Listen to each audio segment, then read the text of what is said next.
नमस्कार. आज आपण पौष्टिक डिंकाचे लाडू कसे बनवायचे ते बघणार आहोत.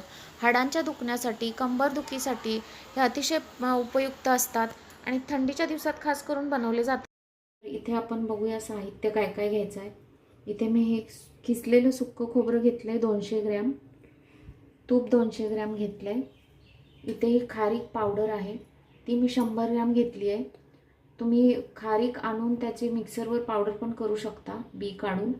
पण ही अशी तयार घेतलेली चांगली फाईन पावडर मिळते. आणि इथे मी गूळ घेतलेला आहे 200 ग्रॅम, 250 ग्रॅम आहे सॉरी. इथे डिंक 100 ग्रॅम घेतला आहे आणि हे थोडंसं गव्हाचं पीठ बाइंडिंगसाठी घेतलेलं आहे. इथे खसखस 2 चमचे घेतलेली आहे. हे तीळ 50 ग्रॅम घेतलेले आहेत, ते तुम्हाला हवे तेवढे घेऊ शकता. आणि हे ड्रायफ्रूट तुमच्याकडे अवेलेबल असतील ते घेऊ शकता. मी इथे बदाम, काजू आणि हे अक्रोड घेतलेले आहेत. हे तुमच्या आवडीप्रमाणे किती घेऊ शकता तुम्ही. तर आता आपण चालू करूया. आता गॅसवर मी हे पॅन ठेवलेलं आहे भांडं, आणि त्यात आता मी हे सुक्कं खोबरं भाजून घेते. पहिला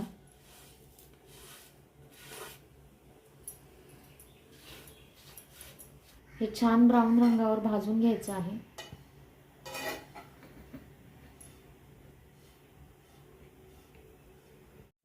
हे आता आपलं छान भाजलेलं आहे. आपण हे काढून घेऊया.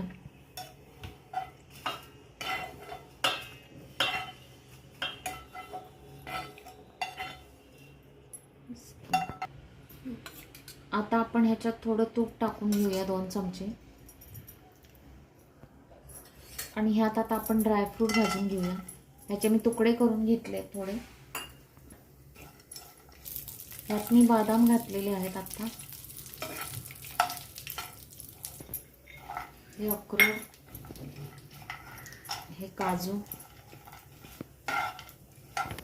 हे आता भाजून झालेलं आहे आपलं. काढून घेऊया आपण. हे वेगळ्या प्लेटमध्ये काढून घ्यायचं आहे.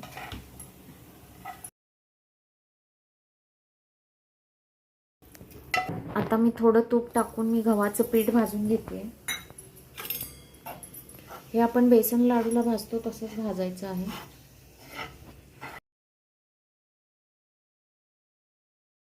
थोडं तूप अजून लागलं तर घालून घ्यायचं आहे.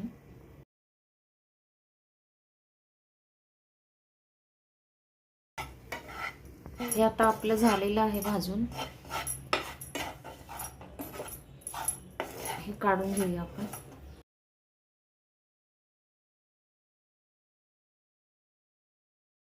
हे सुकं खोबरं आपण हातानेच असं बारीक करून घ्यायचं आहे थोडं. आता आपण ह्याच्यात थोडंसं तूप टाकून खारीक पावडर भाजून घेणार आहोत.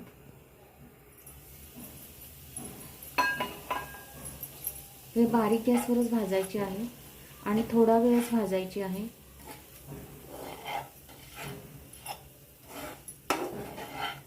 नाहीतर ती लगेच करपू शकते. असं थोडा वेळ व्यवस्थित परतून घेऊन काढून घ्यायचे. हे आता आपलं झालेलं आहे. काढून घेऊया आपण. हे ह्याच्यातच काढून घ्यायचं आहे. आपण आता ह्यात तीळ भाजून घेऊया.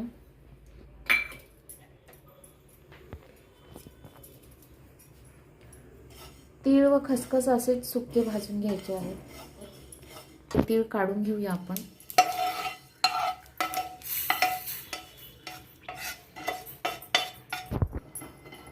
आपण खसखस घालणार आहोत आणि हे थोडा वेळ भाजून घेणार आहोत.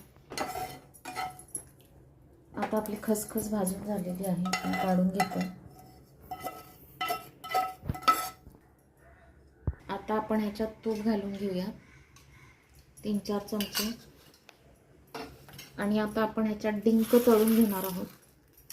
डिंक थोडा थोडा तळून घ्यायचा आहे, एकदम सगळा घालायचा नाही आहे, नाहीतर तो व्यवस्थित फुलणार नाही.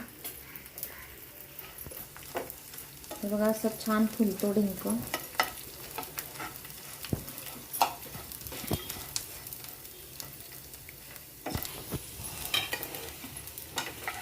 आता आपण हा डिंक काढून घेऊया. फुललेला आहे छान. आणि असंच सगळं आपण तळून घेऊया डिंक. आपला डिंक सगळं तळून झालेला आहे. हे बघा कुरकुरीत झालेला आहे. हा तुम्ही असाच हाताने स्मॅश करून घ्यायचा आहे थोडा थोडा, किंवा असाच वापरला तरी चालतो, नाहीतर मग थोडासा मिक्सरला लावून घ्यायचा. एकदम पावडर नाही करायची, थोडा जाडजाड ठेवायचा आहे. आपण हे तीळ खसखस थोडं मिक्सरला लावून घेऊया, म्हणजे थोडं बाइंडिंगसाठी बरं पडेल. आणि थोडे ड्रायफ्रूट पण हे आपण मिक्सरला लावून घेणार आहोत. हे तीळ खसखस बारीक केलेलं आपण ह्याच्यातच घालूया.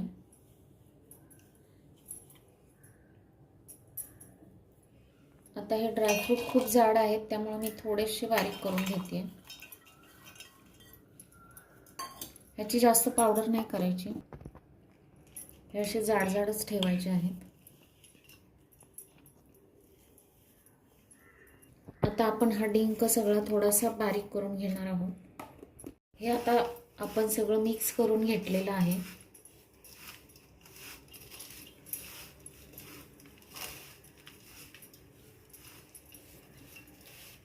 आता आपण हा गूळ, खिसलेला गूळ जरासा आपण गरम करून घेणार आहोत, पातळ करून. 2 चमचे पाणी घालायचं आहे, जास्त नाही.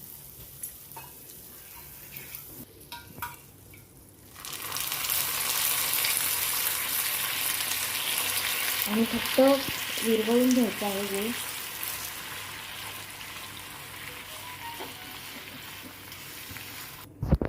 ह्याच्यात आपण थोडंसं जायफळ खिसणार आहोत. अर्धच खिसायचं आहे, जास्त नाही.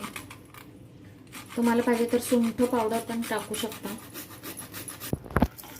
हे बघा, आता आपला गूळ पूर्ण विरघळलेला आहे. आता आपण गॅस बंद करणार आहोत आणि हे मिश्रण ह्यात ओतून घ्यायचं आहे आपल्याला.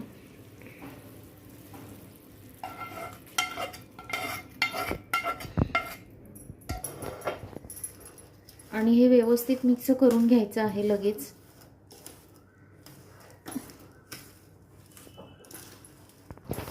आता हे व्यवस्थित मिक्स करून त्याचे गरम असतानाच पटापट लाडू वळायचे आहेत. हे बघा, थोडं सुरुवातीला हाताला गरम लागतं.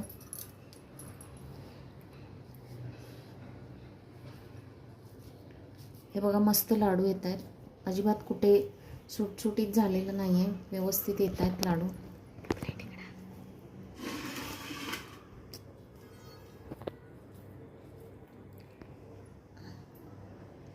आता आपण ह्याचे बनवून घेऊया लाडू.